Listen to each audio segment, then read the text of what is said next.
మన భారతీయ సంస్కృతి చాలా గొప్పది. విద్యార్థి దశ నుంచే మనకు మంచి అలవాట్లు, మంచి నైతిక విలువలు, సమాజంలో మనం ఎలా ఉండాలి అనేటటువంటి విధానాన్ని తెలియజెప్పే విధానం మనకు మొదటి నుంచి కూడా పిల్లలకి అలవాటు చేస్తూ ఉంటాం.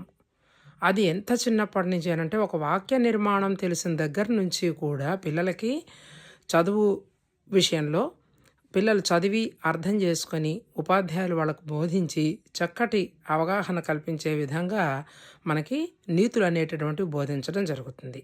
ఈ నీతులు బోధించే విషయంలో కొన్ని శతకాలు కూడా మనకి తోడ్పడతాయన్నమాట. శతకము అనంటే 100 పద్యములు గల కావ్యము.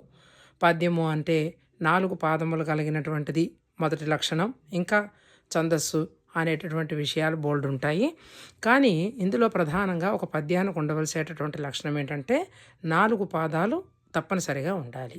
శతకము అనంటే 100 పద్యములు గల కావ్యము. 100 ఆ పై చిలుకు 8 పద్యములు 6 పద్యములు ఆ రచించినటువంటి కవితలో ఒక ఇష్ట దైవం కానీ, లేదనంటే ఒక ఇష్టమైనటువంటి ఒక వ్యక్తిని గురించి కానీ, లేదా సమాజాన్ని మంచిగా ఉద్దేశించేటటువంటి విధానంలో కానీ ఆ మకుటం అనేటటువంటిది రాయడం జరుగుతుంది. మకుటము అనగా కిరీటము. కిరీటం అనంటే రాజు శిరస్సుకి కిరీటం ఎంత అందాన్ని ఇస్తుందో అలాగే పద్యానికి 4వ పాదంలో ఉండేటటువంటి మకుటం కూడా చాలా అందాన్ని ఇస్తుంది, శోభను కలిగిస్తుంది. ఈ మకుటం అనేటటువంటిది ఒక్క పదంలో ఉండవచ్చు, లేదా 4వ పాదం అంతా కూడా ఉండవచ్చును.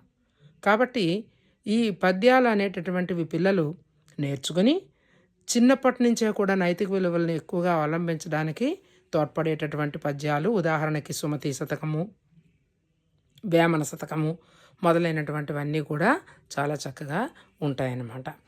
ఈ నేపథ్యంలో చిన్నది 1 నుంచి 5వ తరగతి వరకు ఉండేటటువంటివి చిన్న చిన్న పద్యాలు పెడుతూ ఉంటారు. తర్వాత ఈ వృత్త పద్యాలు అనేటటువంటివి అనగా ఛందస్సు కొంచెం బాగా ఉండి ఆటవెలది, తేటగీతి, తర్వాత శార్దూలము, మత్తేభము, చంపకమాల, ఉత్పలమాల అనేటటువంటి ఛందస్సులోని కలిగినటువంటి కొన్ని పద్యాలు. ఈ 100 పద్యాలు కలిగినటువంటి శతకాన్ని చాలామంది కవులు రచించడం జరిగింది. ఉదాహరణకి సుమతి శతకము బద్దెన, వేమన శతకము వేమన, అలాగే భాస్కర శతకము మారద వెంకయ్య అనేటటువంటి కవి, శ్రీకాళహస్తీశ్వర శతకము దూర్జటి అనేటటువంటి కవి.